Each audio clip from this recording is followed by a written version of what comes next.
YAHAWAH.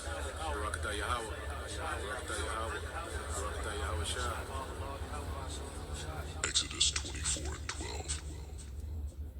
And the Lord said unto Moses, Come up to me into the mount, and be there, and I will give thee tables of stone, and a law, and commandments which I have written, that thou mayest teach them. And Moses rose up, and his minister Joshua, and Moses went up into the mount of God. And he said unto the elders, Tarry ye here for us, until we come again unto you. And behold, Aaron and Hur are with you. If any man have any matters to do, let him come unto them. And Moses went up into the mount, and a cloud covered the mount, and the glory of the Lord abode upon Mount Sinai. And the cloud covered it 6 days. And the seventh day he called unto Moses out of the midst of the cloud. And the sight of the glory of the Lord was like devouring fire on the top of the mount in the eyes of the children of Israel. And Moses went into the midst of the cloud, and gat him up into the mount. And Moses was in the mount 40 days and 40 nights.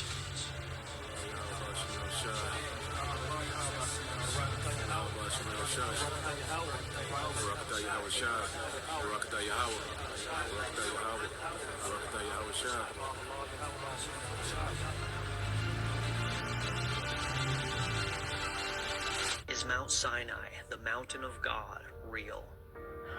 Why hasn't mainstream archaeology taken Mount Sinai seriously? Because for 1,500 years we've been looking at the wrong place. St. Catherine's Monastery, the alleged Mount Sinai site, has no archaeologic evidence to support it. But just 300 kilometers to the east is Jabal el-Lawz, which is potentially the real Mount Sinai. Not only does this mountain appear to have been burned by some kind of heat that melts rocks, it is surrounded by geologic and archaeologic evidence that supports the biblical narrative of the Exodus. Following the path out of Egypt that Moses and the Jewish people could have taken, the Exodus trail begins at the Gulf of Aqaba, where the Israelites were stuck between a rock and a hard place. Technically, rocks and a wet place. On one side, a mountain with the only entry blocked off by the Pharaoh's army, and the other side, the Red Sea. Imaging of the sea floor at the crossing point shows a traversable and gradual decline into the sea. Not a land bridge, but also not a cliff that they couldn't navigate. And in antiquity, this site was known to be the crossing point. The Jewish king Solomon erected markers on both sides of the sea at this crossing point. One of them still exists to this day. After the Red Sea, the Jewish people camped at the Palms of Elim. And they came to Elim, where were 12 wells of water, and 70 palm trees. After Elim was the miracle at the rock in Horeb. Behold, I will stand before thee there upon the rock in Horeb, and thou shalt smite the rock, and there shall come water out of it, that the people may drink.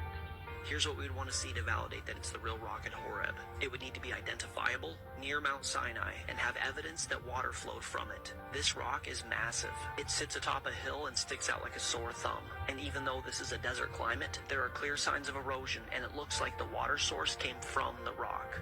Next stop, the altar to the golden calf. Imagine this. They had just seen God split the Red Sea and then split the rock at Horeb. Now they're watching Moses on Mount Sinai that's on fire. And what do they do to celebrate? They build an altar to a golden calf and party.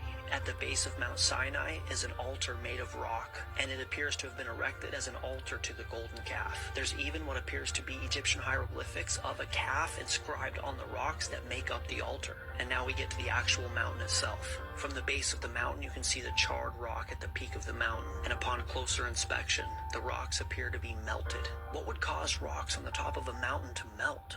Is it possible that it was the presence of God that did this to these rocks? Can you imagine? Moses, Moses, put off thy shoes from off thy feet, for the place whereon thou standest is holy ground.